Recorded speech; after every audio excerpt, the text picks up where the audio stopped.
현대인들이 갖고 있는 질병이 참 많습니다. 그 중에서 연세를 드셔가면서 또 지금은 스트레스를 너무나도 많이 받기 때문에 젊은 이들도 이 병에 심각하게 노출되어져 있는 것이 있는데, 그 병이 바로 치매라고 하는 것입니다.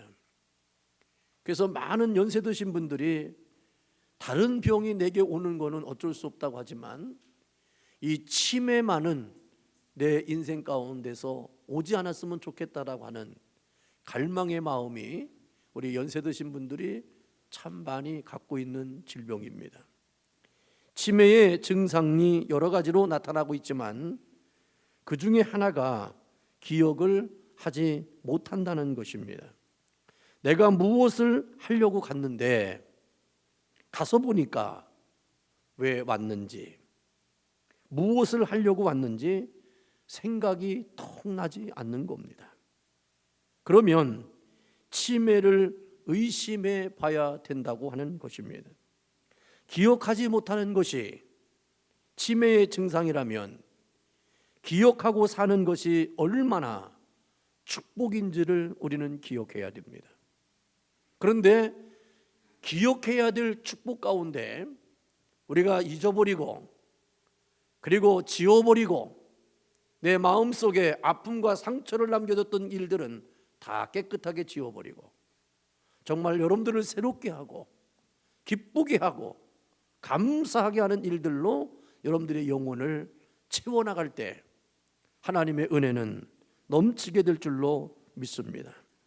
그러므로 기억을 해야 정상적으로 살 수 있습니다. 그리고 올바로 살 수 있고 하나님이 원하시고 기뻐하시는 삶을 살 수 있습니다. 그래서 성경에는 기억하라고 하는 말씀이 여러 번 나옵니다.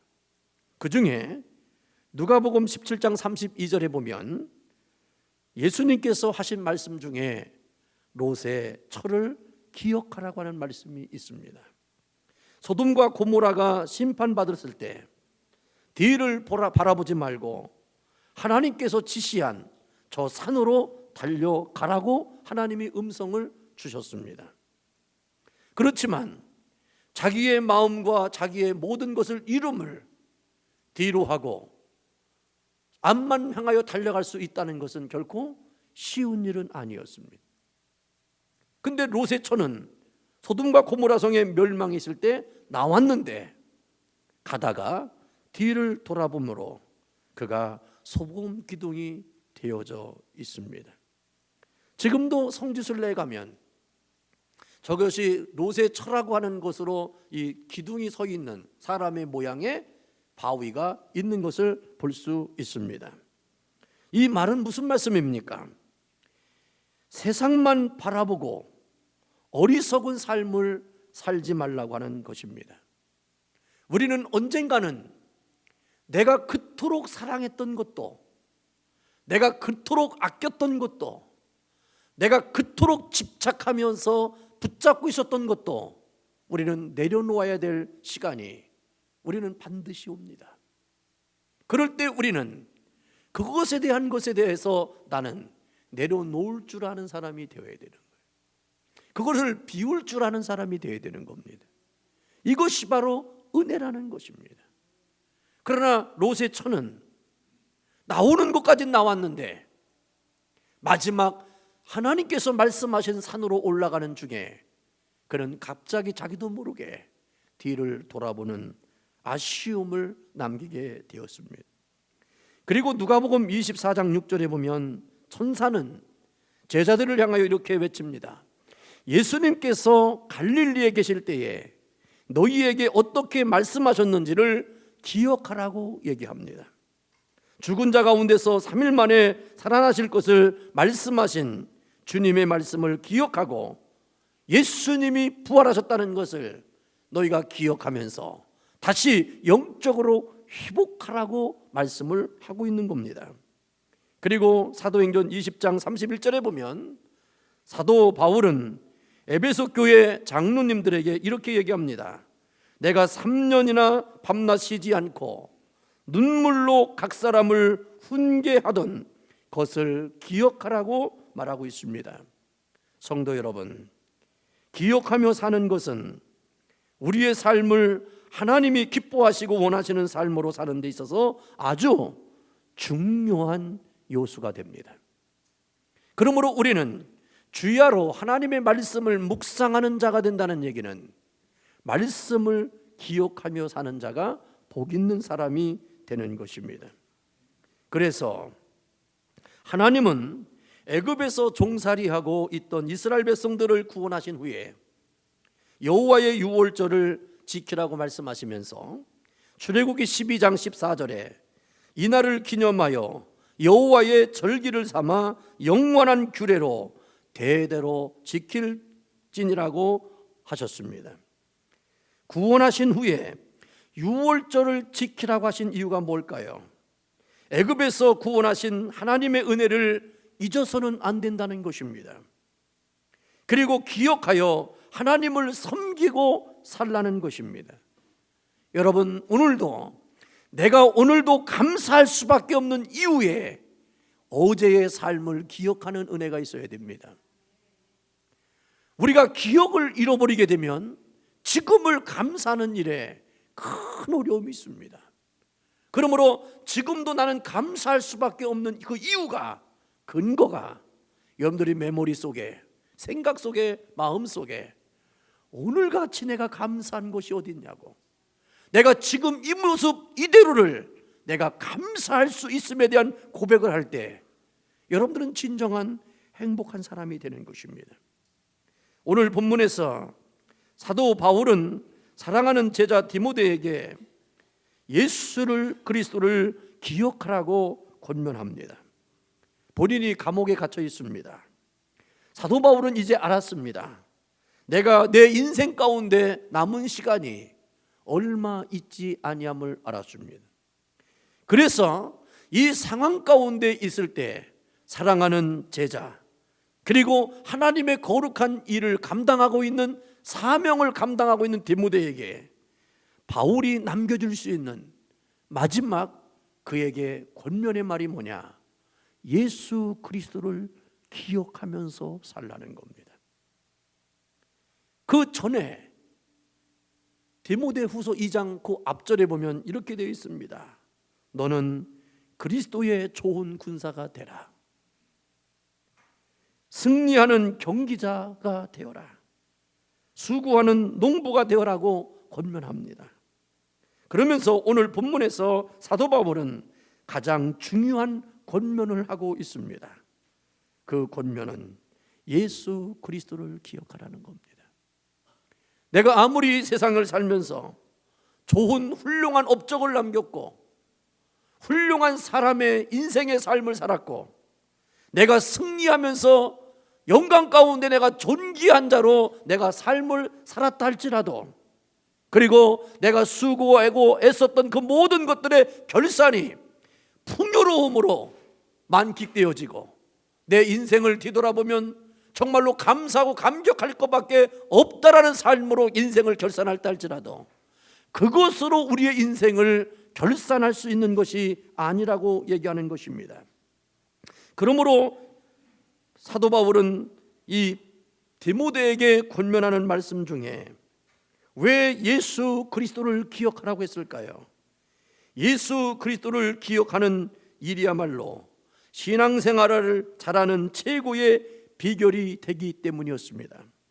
우리 성도들이 신앙생활을 잘하기 위해서 기억해야 할 많은 일들이 있겠지만 예수 그리스도를 기억하는 것보다 더 중요한 일은 없습니다. 어떤 상황에 있든지 예수 그리스도는 우리에게 힘이 되고 나에게 능력이 되고 나에게 은혜가 되고 또 위로가 되기 때문에 그렇습니다.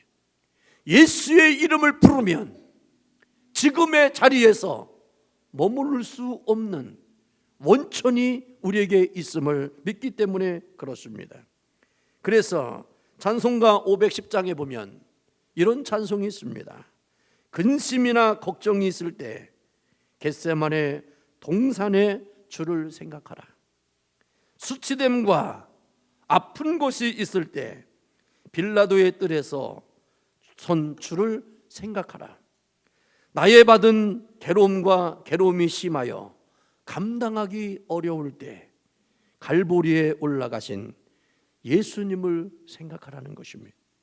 환난이나 죽음의 두려움이 있을 때 무덤에서 부활한 주님을 생각하라고 우리에게 찬송으로 남겨주셨습니다.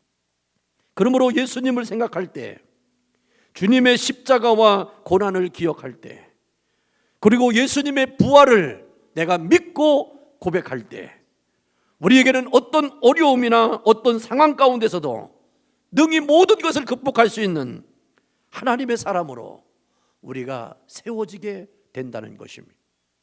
그러므로 의인은 아주 엎드러질지라도, 7번 넘어질지라도 우리는 아주 엎드려지지 않는다는 겁니다.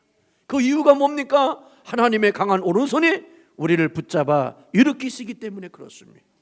세상은 나를 넘어뜨릴 수 있습니다. 사람들은 나를 넘어뜨릴 수 있습니다. 그러나 전지전능하신 하나님은 나를 그 자리에 놓지 않습니다. 우리를 세워 일으키시는 하나님이십니다. 그러므로 사랑하는 성도 여러분, 믿음의 주여 온전케 하신 예수 그리스도를 바라보면서 여러분들이 인생의 삶을 살아갈 때에 놀라운 일들이 이루어지는데, 내가 감당할 수 없는 것, 내가 상상할 수 없는 것, 내가 계산할 수 없는 그 상황과 조건으로 여러분들을 재창조하시는 하나님의 거룩한 은혜를 경험하기를 주님의 이름으로 축원합니다. 예수 그리스도를 기억할 때 우리는 구원을 받을 수 있고요, 모든 유혹과 어려움을 이겨나갈 수 있고 하나님이 기뻐하시고 원하시는 삶으로 살아갈 수 있음에 대해서 사도 바울은 확신합니다. 그래서 오늘 사도 바울은 예수 그리스도를 기억할 때 3가지를 기억하면서 살라는 겁니다. 우리의 인생을, 삶을 살아갈 때 우리는 이 3가지를 생각해야 돼요. 예수님을 기억하는데 뭘 기억하느냐? 첫째로 다윗의 씨로 이 세상에 오신 예수를 기억하라는 것입니다. 오늘 본문 말씀 8절에 뭐라 그랬습니까? 내가 전한 복음대로 다윗의 씨로 그랬어요. 이 말씀은 다윗의 씨라고 하는 얘기는 예수 그리스도께서 다윗의 후손으로 이 세상에 오셨다는 것입니다. 이 말씀은 예수님은 선지자들을 통해서 오랫동안 예언되어졌던 메시아, 구원자가 되셨다는 것입니다. 많은 선지자들께서 우리들에게 외쳤습니다. 하나님의 백성들을 이 땅에서 구원하고 죄에서 구원하실 메시아를 보낼 텐데 그 자는 다윗의 씨를 통해서만 보냄을 받는 자라고 말씀하셨습니다. 그 예언대로 예수님은 마태복음 1장에 보면 아브라함과 다윗의 자손으로 이 세상에 오셨음에 대해서 족보로 기록되어져 있는 것을 볼 수 있습니다. 그러나 이 세상에는 많은 사람들이 메시아라고 떠들어대는 이단의 교주들이 얼마나 많습니까? 그들은 절대로 하나님이 보내신 자들이 아닙니다. 오직 하나님이 구원자로 메시아로 보낸 자는 다윗의 씨를 통해서 나타나야 됩니다. 여러분, 문선명이가 다윗의 씨 아십니까? 신천지를 만드는 이만희 씨가 여러분들 다윗의 씨입니까? 아니잖아요. 여러분들은, 우리는 그걸 믿고 살고 알고 사는 여러분들은 얼마나 감사합니까? 아직도 거기에서 빠져가지고 알지 못하고 헤어나지 못하는 많은 영혼들이 얼마나 많은지 알 수가 없습니다. 여러분, 이 세상의 모든 구원은 예수 그리스도 외에는 우리에게 구원자가 없음을 믿으시기를 주님의 이름으로 축원합니다. 그래서 예수님은 단호하게 외칩니다. 내가 길이요 진리요 생명이니 나로 말미암지 않고는 아버지께로 올 자가 없느니라. 예수님이 단호하게 외칠 수 있는 이 거룩한 말씀을 오늘은 기억해야 됩니다. 나로 말미암지 않고는, 나를 통하지 않고는 오직 나 예수 그리스도를 통해서만이 구원받을 수 있다는 것입니다. 사랑하는 성도 여러분, 우리가 잘못된 신앙에 빠지지 않고 온전한 구원의 진리 가운데 서 있음을 여러분들 감사하십시오. 나를 위하여 하늘의 보좌를 버리시고 낮고 천한 이 땅에 오셔서 우리의 유일한 구원자가 되신 예수 그리스도를 믿는다는 것이요, 얼마나 감사한 일인지 알 수가 없습니다. 다윗의 씨로 이 땅에 오신 예수 그리스도를 기억할 때 나에게 구원이 온전히 완성된다는 것입니다. 다윗의 씨로 나오신 예수 그리스도를 네가 믿고 복음을 전할 때 그 복음이 하나님께로 돌아오게 하는, 하나님에게 구원을 베풀어 주시는 놀라운 은총이 있음을 믿고, 바로 그 예수를 믿고 그 믿은 그 믿음을 가지고 네 사명을 끝까지 감당하라는 것입니다. 다른 것이 아니잖아요. 바로 다윗의 씨로 나신 예수 그리스도가 우리의 구원자요, 우리의 메시아이심을 믿고 살아가는 여러분들은 정말로 구원받은 하나님의 백성임을 믿으시기를 주의 이름으로 축원합니다. 두 번째로, 우리를 대신하여 십자가에 죽으신 예수를 기억하라고 오늘 본문 8절에서 말하고 있습니다. 죽은 자 가운데서 그랬습니다. 다윗의 후손으로 이 땅에 오신 예수님은 골고다 언덕에서 십자가를 지시고 죽으셨습니다. 우리는 십자가에 달려서 돌아가신 예수님을 믿는 사람입니다. 그 십자가, 예수님의 십자가는 대속의 십자가입니다. 예수님은 하나님으로서 아무런 죄가 없으셨지만 우리의 죄를 대신 속하시려고 가장 부끄럽고 가장 고통스럽고 가장 치욕적인 방법으로 예수님은 십자가를 지셔서 우리의 모든 죄를 사해 주신 것입니다. 그러므로 예수의 이름 앞에 용서가 안 될 죄는 아무것도 없습니다. 예수님의 십자가 앞에 하나님의 죄를 사해 주시지 못할 일이 아무것도 없다는 것입니다. 그러므로 로마서 5장 8절에 보면 우리가 아직 죄인 되었을 때 그리스도께서 우리를 위하여 죽으심으로 하나님께서 우리에 대한 자기의 사랑을 확증하셨느니라. 예수님의 십자가의 사건은요, 그냥 십자가의 사건의 죽음이 아니라 하나님이 내가 죄인이었을 때 그렇게 못된 나를 위하여 십자가에 죽게 하심으로 하나님이 나를 그토록 사랑하심에 대한 확증의 사건이라는 것입니다. 사도 바울은 인륜의 예를 들면서 이렇게 말합니다. 의인을 위하여 죽는 자는가 쉽지 않고 선인을 위하여 용감히 죽는 자가 혹 있지만 죄인을 위하여 죽는 자는 없다고 얘기합니다. 그런데 예수님은 죄인된 우리를 위하여 죽으셨습니다. 그 십자가에서 죽으시되 그는 조금도 머무르지 않았습니다. 조금도 갈등하지 않았습니다. 그것이 하나님의 뜻임을 그는 깨닫고 그는 기꺼이 자기 몸을 내어드리고 순종의 제물이 되어 주셨습니다. 죄인을 위해서 그렇게 죽으신 그 예수 그리스도의 사랑은 얼마나 놀라운 사랑인지 알 수가 없습니다. 십자가에서 죽으신 예수 그리스도는 우리의 구세주가 되셨습니다. 예수 그리스도를 기억하라는 말씀은 십자가에서 우리의 죄를 대신 속하신 예수 그리스도를 기억하라는 것입니다. 사도 바울은 십자가에 죽으신 예수 그리스도를 기억할 때 무엇보다도 하나님이 얼마나 나를 사랑하셨는가를 생각하게 되었습니다. 오늘 여러분, 하나님이 여러분들 한 사람 한 사람을 얼마나 사랑하셨는지를 오늘 회복하는 날이 되기를 원합니다. 누구와 비교하지 마십시오. 하나님의 사랑은요, 누구와 비교되어져서 사랑하시는 사랑이 아닙니다. 절대적 사랑인 것입니다. 의인이 못돼도 선인도 못되는 죄인 중에 개수와 같은 나를 구원하기 위해서 어떻게 하나밖에 없는 아들을 그 부끄러운 십자가에, 그 고통의 십자가에서 죽으시게 할 수 있을까? 그 십자가의 사랑을 사도 바울이 생각할 때 사도 바울은 감격하지 않을 수가 없었고요, 주님께 충성하지 않을 수가 없었던 것입니다. 왜 아직도 나는 하나님 앞에 온전함으로 서지 못할까요? 나는 왜 예수님을 믿는데 자꾸만 갈등하면서 믿을까요? 왜 내가 예수를 믿는데 그렇게 힘이 들까요? 내가 왜 예수를 믿는데 세상적인 유혹과 여러분들에게 자꾸만 갈등을 주는 일들을 왜 사슬을 끊어내지 못할까요? 그것은 하나님이 나를 어떻게 사랑하셨는지, 예수님이 십자가에서 왜 돌아가셨는지에 대한 확실한 믿음의 체험이 없기 때문에 그러는 겁니다.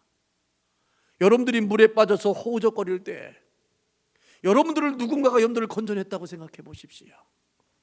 내가 아주 죽어서 이제는 영원히 죽을 수밖에 없는 상황에 있었는데 누군가가 나타나서 여러분들 머리채를 딱 끄집어내서 인공호흡을 해가지고 살려서 병원에 옮겨놓고 다시 살렸다고 생각해 보세요. 그분만 생각하면 평생 감사하지 않을까요? 그러나 그분은요, 내 죄의 문제를 해결하지 못합니다. 나에게 영생을 허락하지 않습니다. 그런데도 불구하고 우리는 늘 그 사람의 이름만 부르면 늘 죄송스럽고 감사하고 어찌할 바를 알지 못해요. 만약에 그분이 나에게 찾아와서 뭔가 부탁한다고 생각해 보세요. 내가 뭘 못 들어줄 게 있겠습니까? 그러나 마음을 먹어야만 들어줄 수 있는 거잖아요. 그러나 예수님께서는요, 예수님의 사랑, 하나님의 사랑을 알면 우리는 생각하고 순종하는 게 아니라 말씀 속에 순종하는 겁니다. 왜요? 그 뜻대로 되는 것을 알기 때문에 그렇습니다. 하나님의 사랑을 기억하는 자에게 주시는 은혜를 그는 이렇게 노래했습니다. 하나님 사랑은 온전한 참사랑 내 마음에 부어 주시사 충만케 하소서. 내 주님 참사랑 햇빛 같으니 그 사랑 내게 비추사 날 뜨겁게 하소서. 그 사랑 앞에서 풍파도 그치며 어두운 밤도 환하니 그 힘이 크도다. 하나님의 사랑은 온전한 참사랑 내 마음과 내 영에 채우사 나로 새 힘을 주소서라고 하는 찬송으로 영광을 드립니다. 예수 그리스도를 기억하라는 말은 예수님의 십자가의 사랑을 기억하라는 말입니다. 그 사랑을 기억할 때 우리는 주님의 사랑으로 충만할 수 있고요, 주님의 사랑을 실천하며 살아갈 수 있습니다. 여러분들로 뭐를 하려고 하지 마십시오. 그 사랑 받은 은혜로 사랑하십시오. 여러분들이 뭘 견디더라도요, 여러분들의 의지와 여러분들의 성품으로 견디지 마십시오. 십자가에서 참고 견디시고 감내하신 그 사랑에 받은 자로 견디셔야 됩니다. 예수님은 십자가에서 그 어떤 것으로도 부끄러움을 개의치 않았다고 말씀하셨습니다. 왠지 아십니까? 바울은 세 번째로 이렇게 외칩니다. 다시 살아나신 예수를 기억하라고 말씀합니다. 오늘도 말씀 가운데 8절에 뭐라 했습니까? 죽은 자 가운데서 다시 살아나신 예수 그리스도를 기억하라는 것입니다. 다윗의 씨로 이 땅에서 예수님은 우리의 죄를 대신하여 십자가에 달려 돌아가셨습니다. 그렇게 돌아가신 것으로만 끝났다면 그분은 우리에게 하나님의 사랑을 보여주신 것으로 끝났습니다. 그러면 그분은 우리의 구세주가 될 수 없습니다. 당신도 죽었다가 살지 못했는데 우리가 어떻게 그분을 믿음으로 부활하여 영원한 삶에 들어갈 수 있겠다라고 고백할 수 있겠습니까? 그런데 우리가 기억한 예수 그리스도는 죽은 자 가운데서 다시 살아나셨습니다. 많은 제자들에게 예수님은 부활하셔서 나타나셨습니다. 그리고 500여 명 되는 사람들에게도 예수님은 부활하신 모습을 보여주셨습니다. 그리고 그렇게 핍박하고 교회를 불태우고 예수 믿는 사람들을 죽이고 스데반 집사와 같은 거룩한 하나님의 사람까지도 돌로 쳐 죽이도록 주도했던 바울에게까지 부활하신 예수님이 찾아오셔서 자신은 이렇게 고백합니다. 만삭되지 못해서 나온 나 같은 죄인에게도 부활하신 예수님이 찾아오셔서 나에게 부활하신 예수님을 경험하게 하는 그 은혜를 받았다고 얘기하는 겁니다. 그러면서 모든 사도들보다, 모든 사람들보다 자기가 한 일과 수고함과 애씀과 모든 고통 가운데 신음하며 복음을 전했던 그 모든 일들이 자기는 자랑할 것이 아무것도 없고 오직 하나님의 은혜로만 했다고 얘기합니다. 사람들은요 바울을 존경합니다. 바울을요 인정합니다. 그러나 바울은 다 거부했습니다. 왠지 아십니까? 나를 이렇게 만드신 분이 하나님이요, 부활하신 예수님을 그는 알아. 내가 이렇게까지 살 수 있는 이유는 부활하신 예수님을 체험했기 때문에 그런 것입니다. 하루는 어떤 할머니가 교회를 나오셨습니다. 얼마나 얼굴이 어두웠는지, 얼굴을 보니까 주름이 얼마나 깊이 생겼는지 모릅니다. 손 마디마디는요 얼마나 두꺼웠는지 모릅니다. 얼마나 일을 많이 했는지 관절이 정말로 투툼합니다. 부어 있습니다. 허리는 꼬부라졌습니다. 그래서 저분이 교회에 오신 것은 너무나도 힘들고 어려워서 세상의 모든 짐을 짊어지고 인생의 짐을 짊어지고 자식들의 짐까지 짊어지다가 더 이상 견딜 수 없어서 저가 교회를 떠왔구나, 그렇게 생각될 정도로 얼굴이 어두웠고 힘들었습니다. 그런데 이분이 교회에 와서 은혜를 받았습니다. 예수 그리스도가 영접되어지고 그 마음속에 평안함이 오고 거듭남을 체험하게 됐어요. 그래서 그 교회에서 가장 얼굴이 밝은 자로 변화됐습니다. 그리고 그 이후에 사람들이, 교인들이, 새로운 사람들은요 그분은요 그 교회의 권사님인 줄 알았어요. 아직도 집사도 아닌데도. 왜냐하면 얼굴이 해와 같이 빛나는 거예요. 그래서 사람들이 이렇게 묻습니다. 할머니는 어떻게 그 얼굴이 이렇게 밝습니까? 아무런 근심도 걱정도 염려도 없습니까? 라고 질문할 때 할머니는 이렇게 얘기합니다. 내 주변에는 아무도 없습니다. 아무도 없다는 얘기는 있던 사람이 다 떠났다는 겁니다. 남편도 떠났습니다. 그 많던 자식들도 나보다 먼저 다 사고로 떠났습니다. 있던 재산도 다 떠났습니다. 그렇게 되니까 친구들도 다 떠났습니다. 오직 나는 나 홀로의 삶을 살다가 내가 이제는 내 인생을 마감해야겠다고 약을 먹고 자살하려고 몇 번 시도했지만 그것마저도 안 된다는 것을 깨닫고 이제 나는 내 인생 마지막 교회라고 하는 곳에 가서서 예수님을 믿어보자라고 왔는데 그 예수님을 만나고 나니까 내가 이렇게 변화된 겁니다. 내가 이렇게 되었습니다. 내가 내 인생 가운데 지금까지 내 인생을 살아오면서 가장 잘한 것이 예수 믿는 겁니다.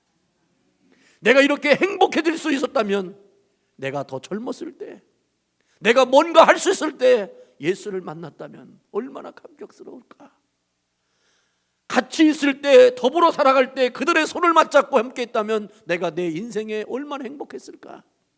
지금 나의 마음에 언저리 속에 남겨진 아픔은 그것밖에 없지만, 그러나 하나님은 그들을 다 데려가시며까지도 나를 이렇게 만드신 것은 이 마지막, 내 인생의 마지막 이 시간에 정말 예수의 이름 때문에 내가 이렇게 행복하고 변화된 사람이 될 수 있는 희망과 소망을 믿음의 사람들에게 남겨주시기 위한 하나님의 쓰임받은 도구일 뿐입니다라고 고백합니다.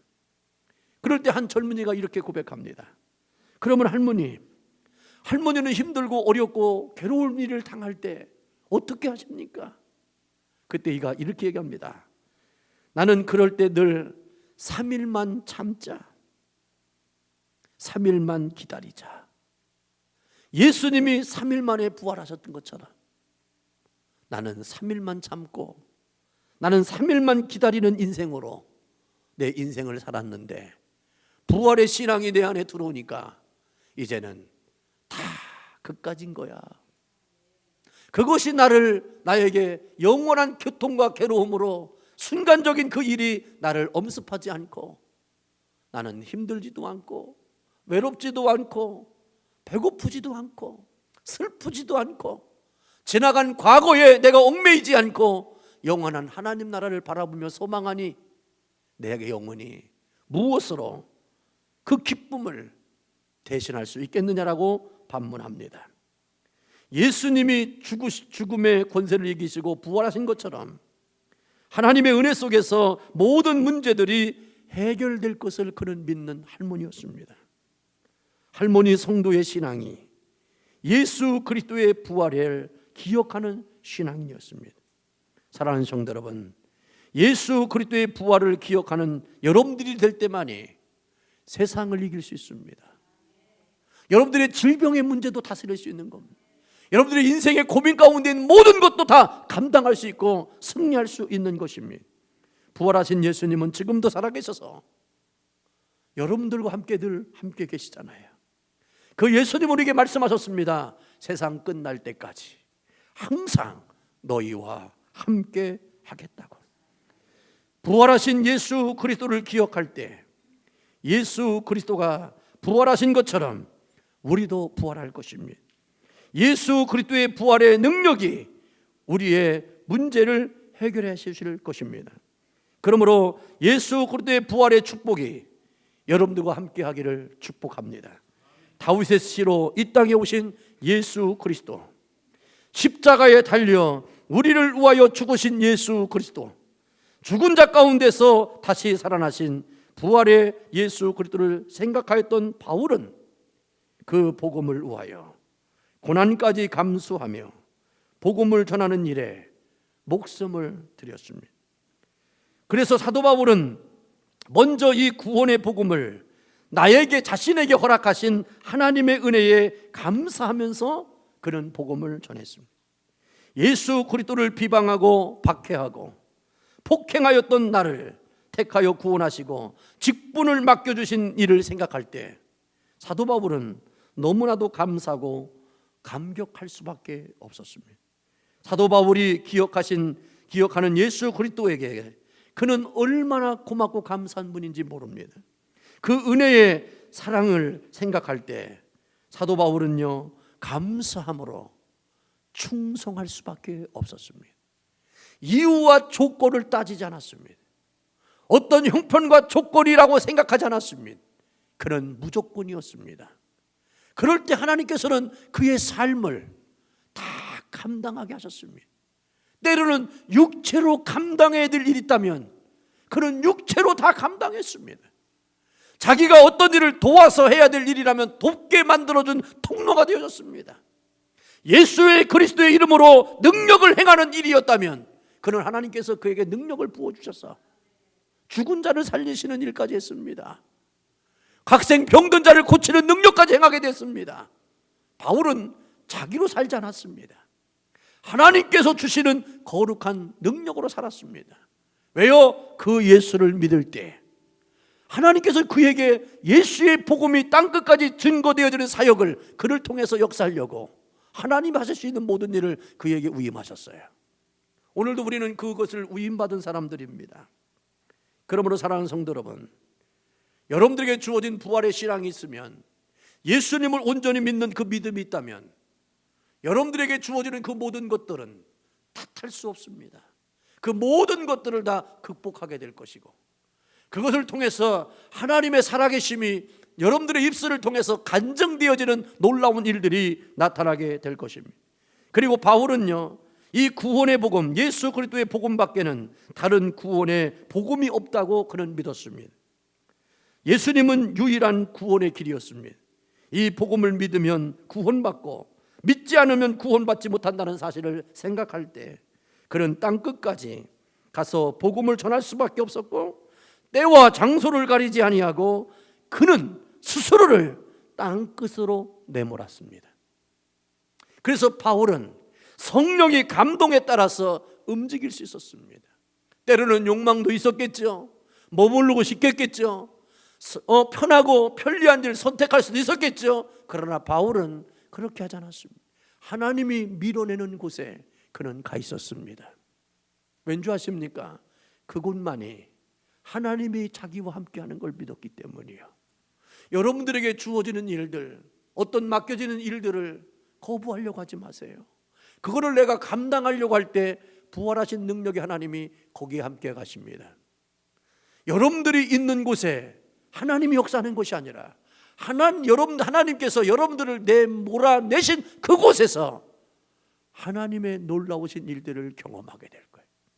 때로는 여러분들이 직장에 가기 싫을 때 가세요. 가게 문을 열기 싫고 귀찮고 게으를 때 나가셔야 됩니다. 때로는 교회 오기 싫을 때, 귀찮을 때, 힘들 때 교회 오셔야 돼요. 그럴 때 놀라운 일들이 생기는 겁니다. 여기 하나님의 거룩한 능력이 나타나는 겁니다. 때로는 내가 뭔가를 해야 될 때 하기 싫을 때가 있어요. 내가 뻔히 해야 되는 것을 알면서도 하기 싫을 때가 있어요. 감정이 싫은 거예요. 갑자기 내가 왜 그런지 모르겠어요. 그럴 때 그걸 다스려야 돼요. 그럼에도 불구하고 그걸 다스리고 나갈 때 그곳에서 하나님이 이것을 위하여 이렇게 하셨구나라는 것을 깨닫고 고백하는 영광의 삶이 될 줄로 믿습니다. 마지막으로 바울은요, 왜 본인이 그렇게 복음을 전하는 삶을 살았을까요? 바로 사도 바울은 예수 그리스도를 전파할 때 주님의 영광에 참여하게 된다는 사실을 믿었습니다. 예수님을 위하여 충성하고 복음을 전파할 때 먼저 구원받은 감격에서 우러난 자발적인 행위일 수밖에 없었습니다. 죽어가는 영혼을 구원하는 유일한 길임을 그는 알았습니다. 왜냐? 내가 구원받은 기쁨이 있기 때문에 그렇습니다. 그래서 이제는 자기를 땅끝까지 밀어냈고 자기에게 주어지는 모든 상황과 조건을 감사함으로 받아들이고 그것이 축복의 통로요 하나님의 놀라운 영광이 나타날 것을 믿고 살았기 때문에 그는 10절에서 뭐라고 그랬습니까? 예수 안에 있는 구원을 영원한 영광과 함께 받게 될 거라고 그랬습니다. 그리고 12절에 뭐라고 그랬습니까? 주님과 함께 왕노릇하게 되는 것이라고 말씀하고 있습니다. 여러분, 이런 예수 그리스도를 여러분들 거역하는 일보다 여러분들 더 비참한 일은 없습니다. 여러분들 내가 인생 가운데 최고의 축복은 무엇입니까?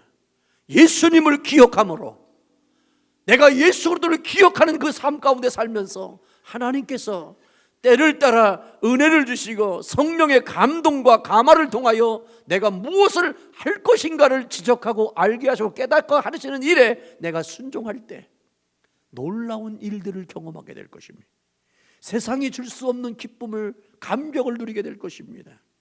그러므로 우리는 기도하는 삶을 포기할 수 없는 겁니다. 왜요? 내 뜻이 하나님의 뜻이 아닌 걸 내가 알기 때문에 그렇습니다. 이제는 내 뜻을 내려놓고 하나님의 뜻을 순종하기를 작정한 믿음의 사람으로 내가 거듭났기 때문에 그런 것입니다. 사랑하는 성도 여러분, 세상의 유혹에 빠지지 않기 위하여 고난 가운데서 신앙을 견디기 위해서 우리는 예수 그리스도를 기억해야 됩니다. 영혼을 구원하는 일에 쓰임받기 위해서, 그리고 넘어졌지만 다시 세워지고 내가 할 수 없는 일에 내가 자포자기하고 절망 가운데 있을 때 나에게 또 다른 거룩함의 소명과 사명으로 일깨워 주실 그 일은 예수 그리스도를 기억하는 것 외에는 아무것도 없습니다. 그러므로 사랑하는 성도 여러분, 여러분들이 예수님을 기억하되 우리의 메시아요 구원자이신 다윗의 씨로 오신 예수, 그리고 십자가에서 나를 위하여 하나님의 사랑이 확증되어짐을 보여주기 위해서 죽으신 예수 그리스도, 그리고 부활하신 예수 그리스도, 잠자는 자들에게 첫 열매가 되기 위해서, 아니 나에게 정말로 영원한 생명이 있음을, 영생이 있음을, 하나님의 나라에 이르게 하는 왕노릇하게 할 수 있는 권세가 있음을 보여주신 예수 그리스도를 여러분들이 기억하게 살면서, 기억하고 산다면 여러분들이 이 세상에 경험되는 그 일로 인하여 여러분들의 영혼이 작아지지 않습니다. 사람들의 평가와 사람들의 얘기가 여러분들을 만들어내지 않습니다.